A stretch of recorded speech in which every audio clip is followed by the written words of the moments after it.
All right, so you see up the top it says the symbol, and you guys know that to be the square root symbol, is also called a, think surfer.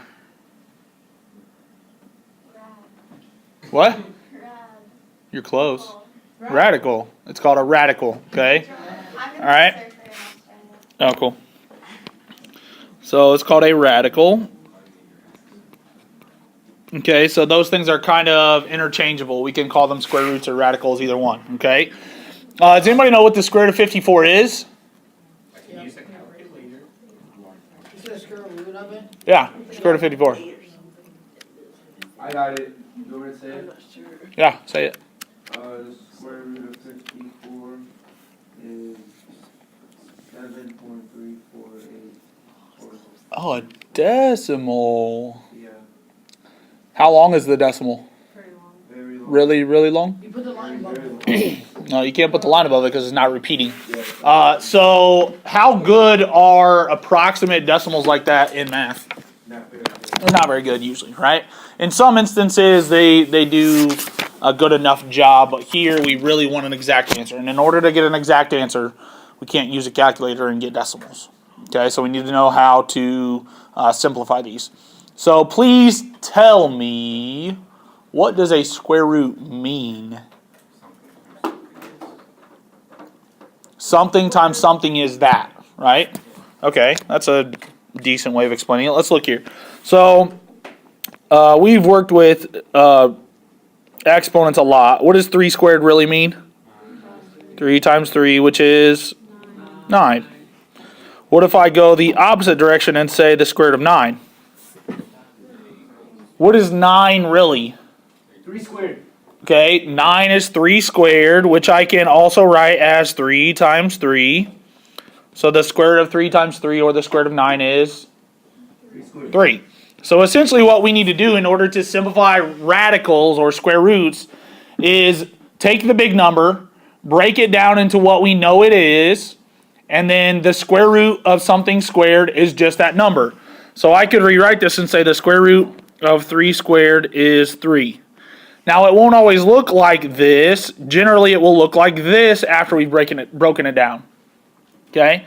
But when we see a pair like this, we know that 3 times 3 is the same thing as 3 squared. And we know that the square root of 3 squared is 3 because square roots and squares are opposites of each other. Okay? So let's look at breaking this 54 down and simplifying it. Okay? So the way that we do this is just like we did on homework last night. We make a factor tree and break it down into its most simple parts. Okay, so square root of 54. Can somebody give me 2 numbers that multiply together to give me 54? 27 and 2. What? 27 and 2. 27 and 2? Okay, so 2 and 27. 2 is prime, 27 is not. So 27? 9 and 3. 9 and 3, okay. 3 is prime, 9 is not. And then 3 and 3. So what I'm going to do here is I'm just going to rewrite 54 into the list of its primes. Make sure you keep it under the square root. So we have 2 times 3 3's. Right? Just like we did on homework last night. Now the difference is now we're trying to take the square root. So we're not just factoring just to factor. We're factoring to break it down and really see what's happening here. So do you see any numbers squared underneath the radical? Because remember, squares and square roots are opposites. No. So the only way we can bring stuff out of the radical is if it's squared. Do you see anything squared? No. I do. 3's. 3's, right? If I see 2, if I see a pair, that's like a number squared. This right here is 3 squared. So what is the square root of 3 squared? 2 times 3 squared times 3. No, what's the square root of 3 squared? 9. 3 squared is 9. What's the square root of 3 squared? 3, right? Square roots and squares cancel. So that's just a simple 3 outside. What's left underneath the radical? 2 and 3. So 2 times 3. So then what did this simplify down? Can I take 2 or 3 out? There's no more squares underneath, right? I can't bring a 2 and a 3 together out because that's not a number squared. So what did this simplify into? 3 square root. What's underneath the radical? So do 6. 6. So it's 3 radical 6. Or 3 square roots of 6. Thank you. Okay. So that is the purely mathematical way to remember this. Okay. And I want you guys to kind of understand that. Square roots and squares. But I have a fun little way to kind of maybe try to remember this a little bit better. You don't necessarily have to write this down. I'm just going to redo the problem so I can explain as I'm going, okay? So we have the square root. We already broke it down into primes. 2 times 3 times 3 times 3. Do you know what this is called? What this thing right here is called? The ball. What's it called? What's the square root symbol called? Radical. The what? Radical. Oh, no, it's not called a radical. It's called math prison. Dum, dum, dum. Okay, yeah, it's called the radical. Okay, this is math prison. This is what people call math prison. How can you go to math prison? What? How can you go to math prison? Happy. You don't want to know. Dividing by 0. When 7 eats 9. Or no, 7 8. I was just about to say that. You totally ruined my joke. Alright, anyways. Okay, well, okay, so what looks like the obvious way to break out of math prison? Love the wall. This open side over here, but little do you know, there's a gigantic man-eating piranha shark with a vast ocean. Piranha shark, Sammy. Okay, that's why. Look at this scary-looking creature. You're gonna have your main man on the outside sneaking. Look at that scary shark. Okay, so you can't go out the backside of math prison because there's a vast ocean with man-eating piranha sharks. So the only way to make it out is this, through this tunnel. Okay, this is the tunnel right here. But what you don't know is it's a booby trap tunnel. If anybody ever tries to make it out, the tunnel collapses. And what do you think happens when the tunnel collapses? Get trapped. You die. No, you get crushed. They're gone forever. They died. They're gone forever. Okay? So, the booby trap tunnel does have one small flaw. If you can manage to break out with somebody else, the tunnel only has enough power to crush one person and the other person makes it out. So there's a flaw. There's a flaw. So if you can break out with somebody else, the tunnel collapses, one of you is gone forever, the other person makes it out. Could you bring like a dog and then like the dog and like No, there's no dogs in prison. All right, close your eyes. Everybody close your eyes. You have to close your eyes. You got to get the full effect here. Max, I know it's your birthday, but close your eyes. Come on. Okay. So I want you to imagine somebody in your mind, visualize them, that you would be willing to die for. My cat. Kelly Clarkson. Okay.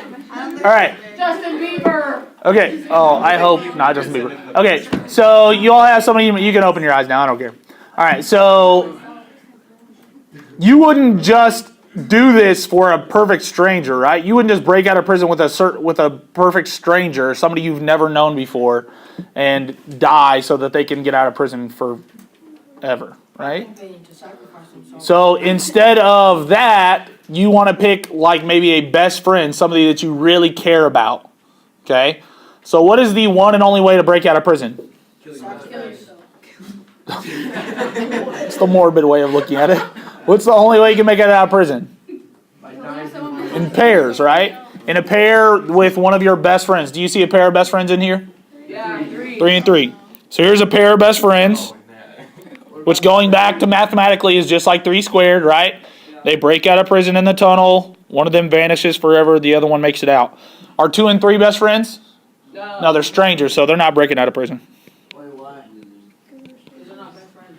Dude, why do they have to do best friends? So 3 radical 6. One of them is going to... It's just a story, okay? It's not perfect or anything. Just remember the math, okay?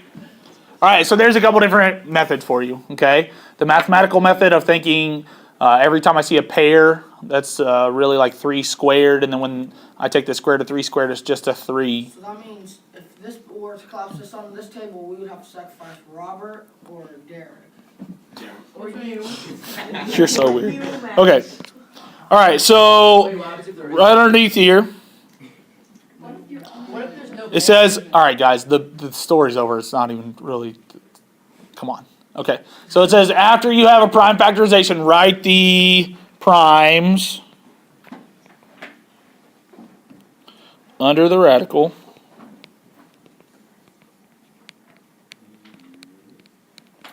And then you can see down below it says, then take out the pairs because that means a number squared, and write each pair once because the square root of a number squared is just that number. Okay? So let's try 1 together. Let's try A together. So what's the first thing I need to do?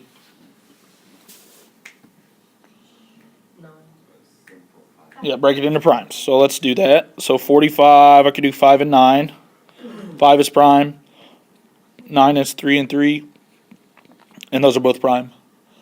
What is the prime factorization of A to the 5th? If I break it down as much as I can.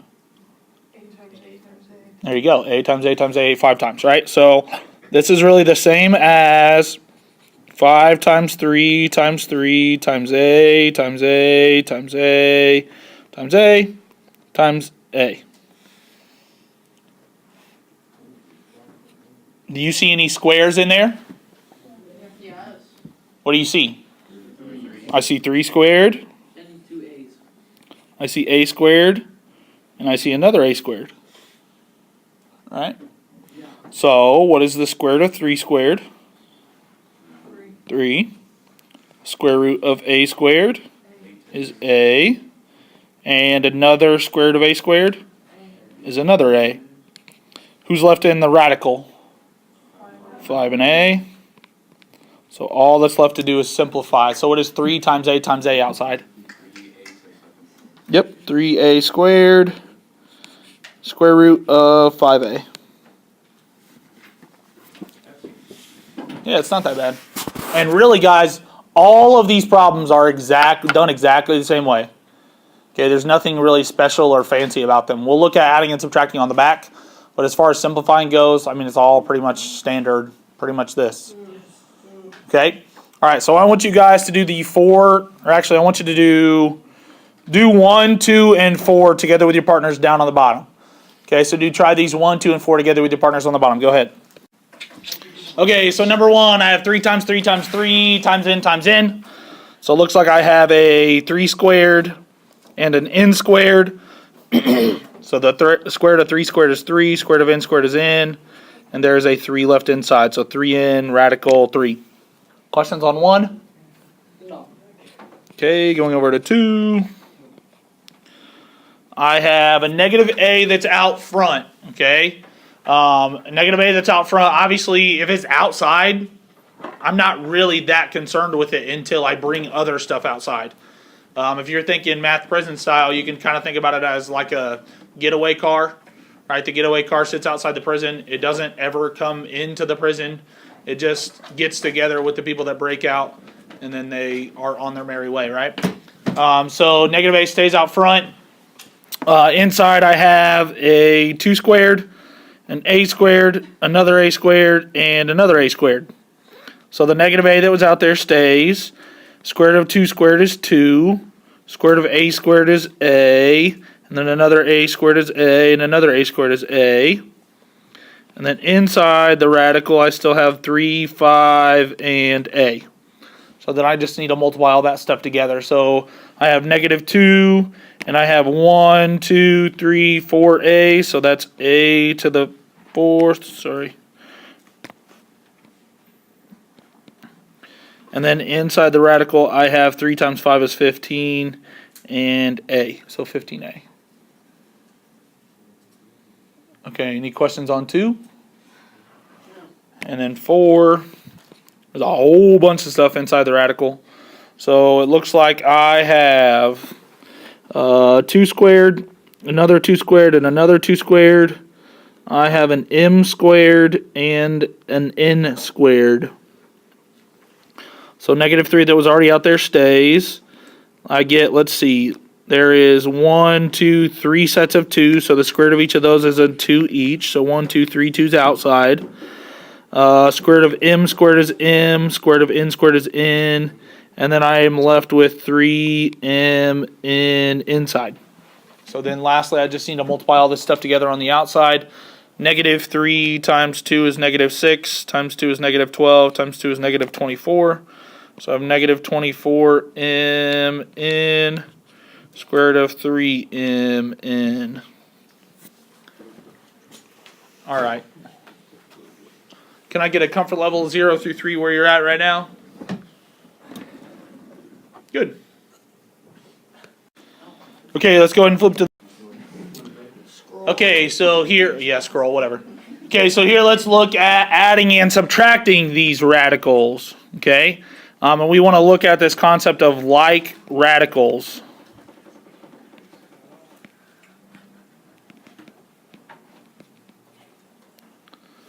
So like radicals is really similar to like terms. Okay. Except, okay, so first off, what's 2x plus 3x? 2x plus 3x is 5x. 5x, right? Not 5xx, not 5x squared, it's 5x. So like radicals is similar to that, only we are looking for the number under the radical, not a variable, okay? So example 1, is example 1, or the example at the top, is the top line, are those two terms like radicals? Yeah, they are, right? 4 radical 7 and negative 12 radical 7. Those are like radicals because the number underneath the radical is the same. So this is like radicals. What about the second line, 3 radical 11 and 2 radical 5? Those are not. The number underneath is not the same. Those are not like. Let me throw another one at you. What about 5 radical 2 and 5 radical 5? Are those like radicals? The number outside is the same. So what? The number outside doesn't matter, right? So it doesn't matter what number's outside. It matters what is underneath the radical, just like the variable mattered there, okay? And we treat like radicals just like we treat like terms. So let's look here. So 2 radical 5 plus 4 radical 5 should make, so first off, those are like radicals, so that's good. How should we combine these? What's 2 radical 5 plus 4 radical 5? 2 of them and 4 of them makes 6 of them. So 6 radical what? 10? 25? 25. 25? Yeah. So 2x and 3x is 5x squared? 2x and 3x makes 5x.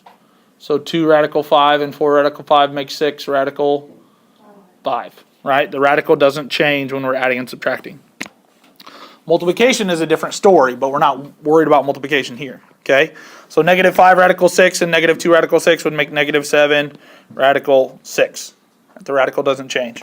What if I have more than one type of radical? It's like that. It's like having x's and y's in the same problem. Combine what you can and then leave it alone. So I see 8 radical 3 and negative radical 3. What's negative x? Negative 1x, so negative radical 3 is negative 1 radical 3. So 8 radical 3 minus 1 radical 3 would be 7 radical 3. And then I have 6 radical 2 and 2 radical 2. That makes plus 8 radical 2. Can I do anything else to that? No. They're not like radicals. I can't combine them. I'm done. Okay? All right, I want you guys to try these 1 and 2 together with your partners. Try these 1 and 2 together with your partners. Go ahead. Okay, so 1, 7 radical 3 minus 9 radical 3 would give me negative, gotta get my pen, negative 2 radical 3s. And then number 2, combine your like radicals. So 4 radical 5 and 9 radical 5 makes 13 radical 5. And then I have a negative 1 radical 7 and a 2 radical 7. That makes plus 1 radical 7. So the 1 is optional there. Okay. Let's look at 3. Do we have like radicals on 3? No. No, so we're done. Aw. Not true, we're not done. Believe you. I thought we were actually done. Can you Does 3 radical 27 seem simplified to you? Yes. No. No, it doesn't. 27 we know is not prime. 27 we know we could probably break down and possibly simplify. So just because they're not like radicals doesn't mean you're done. It means you need to try and make them like radicals by simplifying, okay? So let's go ahead and simplify 3 radical 27. So 27, I could do 9 and 3. 9 is 3 and 3. So lots of 3s here. So I have a 3 outside that was already outside, and I have 3 3s inside. You see any squares? Yeah, I see 3 squared. So the 3 that was outside is still out there. The square root of 3 squared is just a 3 that comes out, and there's a 3 left inside. So that simplified down into 9 radical 3. Bring down your minus sign. Is 5 radical 3 simplified? Yeah, it is. So just bring it 5 down, radical 3. Now do you have like terms? Yes, you do. So now you can combine them. 9 minus 5 would be 4 radical 3. All right, you guys try 4. Go ahead, try 4. Okay, so 12 I can break into 4 and 3. 3's prime. 4 is 2 and 2. So I have radical 2 times 2 times 3. Then I see my 2 squared, so I bring it out. Square root of 2 squared is just 2, so that simplified into 2 radical 3. So that piece is done. I bring down my plus sign, and I like to bring down my signs that way with a big arrow because it kind of helps me divide up my work. Okay, kind of helps me keep it straight. 3 radical 3, does that need simplified? No, so I just bring that down. 3 radical 3. Bring down my minus sign. Now I have 27. That can be simplified into, we've done that one a couple times already, right? 9 and 3, and then 3 and 3. So I have negative, or I don't want to make it negative because I already brought my negative down. So I have a 2 outside and 3 3s inside. So that means I have a 3 that's going to come out. So I have 2 outside already, 3 that comes out, and a 3 inside. So that's 6 radical 3. Going to divide up here. So now I can go ahead and combine my like radicals. So I have 2 radical 3 and 3 radical 3. That makes 5. And then 5 minus 6 is a negative 1 radical 3. So the 1 is optional. Either negative radical 3 or negative 1 radical 3. Okay. Any questions? Can I get a comfort level on adding and subtracting? How you're feeling? 0 through 3, please. I'm up at 2.5. 2.5. Okay, I'm done with that. All right, sounds good.